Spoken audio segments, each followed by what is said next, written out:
Hello and welcome back to Alexandria Ocasio-Cortez's Dumbest Moments of the Week.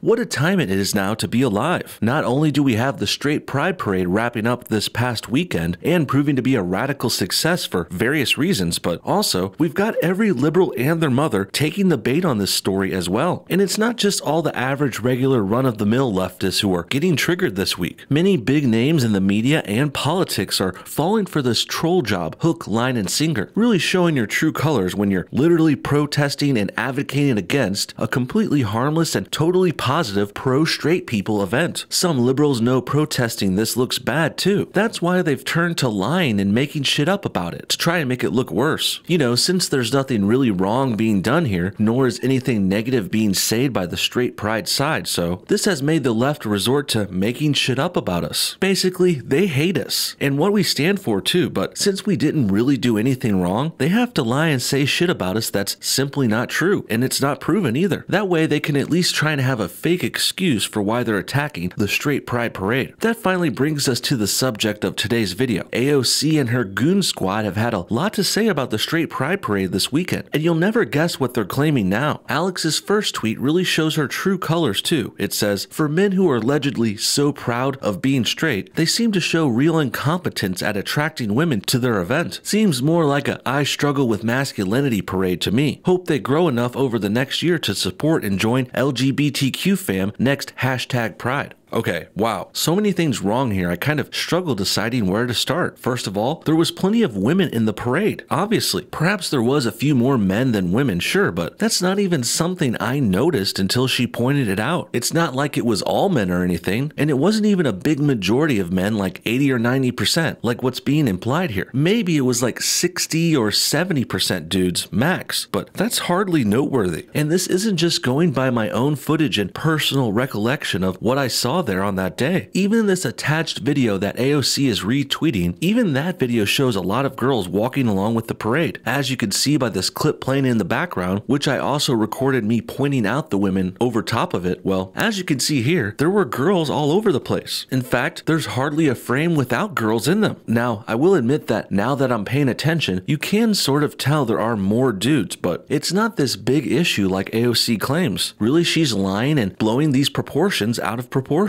because she's clearly biased against dudes and against straight people and this event. I mean, she even says the people at the parade struggle with masculinity, and I'm not even really sure what that means, but it certainly sounds pretty offensive and like it's an attack on males. Certainly, if I said AOC struggles with her femininity, that would be considered anti-female sexism by her and her ilk, but somehow attacking men for basically doing nothing, that's A-okay for AOC. But FYI, this kind of hypocrisy makes me LOL. Shouldn't really surprise us too much though, since her and her side have had their own double standards for everything for years now, even with this pride stuff happening just this week. Right from the outset of AOC and the liberals attacking straight pride, they've always claimed we don't have a right to celebrate, and in addition, if straights do throw a parade for their sexuality, that is assumed to imply anti-gayness and anti-LGBTQIA offensiveness. Meanwhile, celebrating gay pride and LGBTQIA pride, well, that's totally acceptable. It's encouraged even. In fact, if you don't celebrate their pride, you will also be called homophobic. You can't really win unless you completely subject yourself to everything the radical leftists believe in. And even then, would you really even call that a win? Because after that, you still have to sit through and sit around and take shit while the SJWs ruin everything they're in charge of, while also bashing straight white males in the same ways they claim LGBT people are being bashed, funny enough. And how come we can't assume the gay pride stuff is anti-straight? Do the old switcheroo on that thing. We even have actual proof of them saying anti-straight things too, like what Alex is tweeting this week. And isn't it ironic that AOC ends her bit here by trying to take the high road, saying the straight pride parade people should grow up and support LGBT pride next year? Really? I mean, first of all, who said we don't support gay pride people already? I know I do, as do many others at the straight pride parade. There was even a number of LGBT people marching with us on that very day, because some of them support us too, as they should. should. So when AOC says this, implying that we don't support gay pride, I don't know what the hell she's talking about. Someone else having a parade in August doesn't mean they don't support your event in June. This is like saying we can't celebrate Thanksgiving this year because we want to show our real support for Christmas in December. No, honey, we can have multiple holidays just like how we can have multiple pride parades, events, and celebrations for them throughout the entire year. Finally, what a pair of lady balls Lexi here must have. After attacking the event, bashing the men, and misrepresenting the actual people who showed up there, she then dares to tell us to grow up and attend her preferred pride event next year. Lady, you're insane, and you should really look in a mirror here too. If anyone in this situation really needs to grow up and stop being hateful, it's you and your side, Alex. You're the ones mocking men for supposedly not attracting ladies, and then saying they're insecure and all this other shit. AOC is also not able to just stand down, or perhaps even support another pride event in addition to the LGBTQ ones. Why are these people so jealous and covetous of these pride parades anyway? Not one person on our side even said anything negative about them either, let alone did any of us say that gays can't have events of their own. But that's what the left accuses us of anyway, without any evidence whatsoever. Really, the only actual evidence here is that these idiots like AOC, they're usually guilty of what they accuse others of doing. Next, things get even weirder when Alex starts supporting the violent protesters of the parade directly. Her next tweet reads, "One way to support the local LGBTQ community impacted by Boston's white supremacist parade, contribute to the bail fund for the activists who put themselves on the line protecting the Boston community." Wow, just wow again. Now AOC is not only supporting the violent anti-straight protesters, she's also trying to help raise money for those criminals who broke the law on that day while they were doing that. About 30 or so were arrested in relation to the event, and surprise, surprise, they were all radical leftists on the anti-straight side. Almost all of the arrests were for disorderly conduct, and about half of those included resisting arrest charges. This means the protesters were not only disorderly and causing undue harm to the town, but also they refused to listen to police orders and struggled with and fought back against the cops when they got arrested. In addition, 9 of the 34 people arrested were also charged with assault and battery on a police officer, and there were also 5 assault and batteries with a deadly weapon. Jesus, that's some real scumbags that came out to protest this thing. And then AOC and her squad member Ayanna Pressley, who she retweeted here, they think it's okay to not only support these violent people, but also raise money for them to get them out of jail. Damn, this is not behavior that's becoming of sitting members of Congress like these girls. Simply disgusting. Another YouTuber who I actually met that day, Sydney Watson, put it perfectly when she responded to AOC's tweet saying this: "You're disgusting. I was there. Those activists are terrorists. They spent the day calling for violence and I watched them assault police officers. They instigated violence. They want violence. Now you're raising money for them? How the hell are you an elected official?" Well put, Sid. Raising money for domestic terrorists? How very current year of AOC. And that fundraiser she promoted has risen over $24,000, by the way. That means the 698 people who contributed to it, including AOC, well, they're so against straight people and their pride parade, and they're so against this happening that they will not only lie and make shit up about us, like those bogus claims that this event was related to white supremacy, but also they will give their own money away, donating it to people who got violent and attacked us. You know, the people who resisted arrest, fought cops, and brought illegal weapons to Boston on that day. Seeing politicians like AOC and Ayanna P support things like this should really worry everyone in this country too, deeply. And isn't it funny how they still think they're the good guys here? I mean, their side is oppressing the straight majority, even dressing up and LARPing as protesters, some of which are wearing literal masks to hide their faces. And you know who's the only kinds of people who need to hide their faces in public situations? Well, it's people who are doing something wrong and illegal. Crooks, criminals, robbers, and killers, those are the kinds of people who wear masks in public. Peaceful, positive, and actual civil rights activists who are on the right side of history, well, they don't need to cover their faces. But AOC and the left seem to think they're saving the world or some shit, when really, they're making it much, much worse and much, much more scary and violent. In the end, them being on the wrong side of history is not only why they have to wear masks here and raise money after being arrested for good reason, but also, this is why AOC must lie and make shit up about her opponents. Calling the straight pride parade a white supremacist parade is absolutely ridiculous and bogus and made up, and it's not supported by any evidence at all whatsoever. Not only does Cortez just pull this line out of her ass with no links or quotes or any evidence showing this to be true, but also, I was there and I followed this story online extensively everywhere. And in my time looking around during all of this, not one person on the straight pride parade side, including the organizers, volunteers, marchers, and supporters, no one associated with the event in any way has said anything negative or hateful or racist at all, let alone did they advocate for so-called white supremacy. Really, it was the radical leftists along with Antifa, who AOC is supporting directly with money and asking for donations. And those were the people that were actually hateful, mean, violent, and not to mention anti-American. And we have loads of proof for that truth too, including videos and clips and pictures, which I've been showing you guys all week. But one more example now before we wrap this thing up. For good measure, there was one guy with glasses who snuck into the Straight Pride Parade event at the beginning, in the morning on that day when we were setting up. I think he got into our official parade party by pretending to be in support of it, but shortly after getting in the middle of everyone, this guy started flipping out. He began yelling and screaming at the whole crowd, and the guy even threw down an American flag and stomped all over it, bashing our country and saying America sucks too. So make no mistake here, people, this kind of stuff happens every day at these kinds of events, and it's really the left-wingers who are the side that's being deceptive, manipulative, hateful, and violent, and even they're openly admitting to hating this country, the United States of America. And if the leftists like AOC really hate America so much, then why would we trust them to make choices for our nation's policies? Let alone should they be in greater positions of power here. Fortunately, AOC has little actual power in Congress. She's one of many, and most of her actual threat is just all the attention and influence she's gained recently on the internet. The real spot this whole thing shows that we just can't afford to lose is the presidency of the US. Thank God Trump is still the president, and he's also very likely to win next year's election in 2022, because if he doesn't, if Trump loses, that means one of these terrible anti-American Democrats will win, and will be truly doomed since we already know how much they hate this country, and that means they can't be trusted to run this country, nor can they be trusted to have our best interests in mind. Electing a Democrat to run the United States would be equivalent to voting in a racist to run a pro-diversity anti-discrimination club. Those values just don't align with the group they're representing, and someone who hates other races shouldn't be in charge of running things relating to other races' interests. With that said, we also can't have anyone who hates America, like the left-wingers, getting into positions of power here, like the presidency of the United States. What do you guys think? Did you notice the Straight Pride Parade had a problem attracting females? Should politicians be allowed to raise money for criminals who assaulted police officers with deadly weapons? And should anti-Americans be put into positions of power in this country, like what's happened with Alexandria Ocasio-Cortez? Comment your thoughts on everything below, and thanks for watching No Bullshit. Hit that like button if you enjoyed this video, and we'll see y'all next time.